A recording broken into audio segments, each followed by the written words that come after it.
Opinion Limbus Company Gameplay. Limbus Company is a turn-based RPG and real-time brawl game that is set in the same dystopian world as Lobotomy Corporation and Library of Ruina. The game follows the story of 12 sinners who work for the Limbus Company, an organization that explores the ruins of the Lobotomy Corporation to recover the Golden Vows, the essence of its energy production technology. Here are some of the main aspects of the gameplay: a combination of turn-based RPG and real-time brawl. The game has a unique combat system that combines turn-based strategy and real-time action. Each turn consists of a planning phase and a combat phase. In the planning phase, you can connect skill icons on a grid to command your units.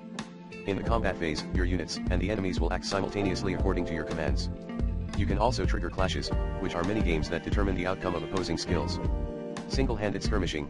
The game has a simple and intuitive control scheme that allows you to play with one hand. You can use your mouse or touchpad to drag and connect skill icons on the grid. You can also use keyboard shortcuts to switch between units, pause, or speed up the game. Create diverse strategies with identities. Ne.G.O. The game has a rich and varied roster of characters, each with their own identity, and EGO identity is the core attribute of a character that determines their role, stats, skills, and affinity. E.G.O is the equipment that you can equip on your characters to enhance their abilities or grant them new ones. You can mix and match different identities Ne.G.OS to create powerful synergies and strategies. Immerse yourself in the world of Project Moon. The game has a gripping story and a series of events that unfold in the same world as Lobotomy Corporation and Library of Ruina.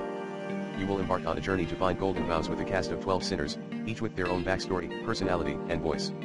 You will also encounter various enemies, such as city denizens, escaped abnormalities, or other factions that seek the Golden Vows.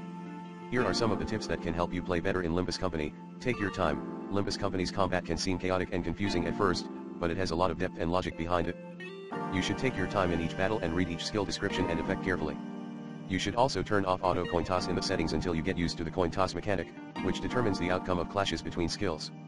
Understand identities. Ne.G.O. Identities. Ne.G.O are the two forms of gacha mechanics in Limbus Company that determine your character's abilities and equipment. Identities are different personalities that grant different skills and stats to your characters. E.G.O are items that grant an additional skill to your characters. You should learn how to use different identities Ne.G.O to create powerful combinations and synergies. Build cohesive teams. You should try to build teams around a common mechanic or damage type, such as rupture, bleed, burn, etc. This will make your characters work together better and deal more damage to the enemies. You should also consider the affinity of your characters and the enemies, as different affinities have different strengths and weaknesses. Utilize defensive skills. You should not always use offensive skills in combat, as sometimes defensive skills can be more useful or safer. Defensive skills are generated by clicking on a character's icon or their speed slot.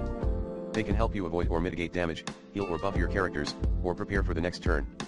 Keep your party upgraded. You should always upgrade your character's identities Ne.G.O as much as possible, as they will increase their HP, offense, defense, and skill effects.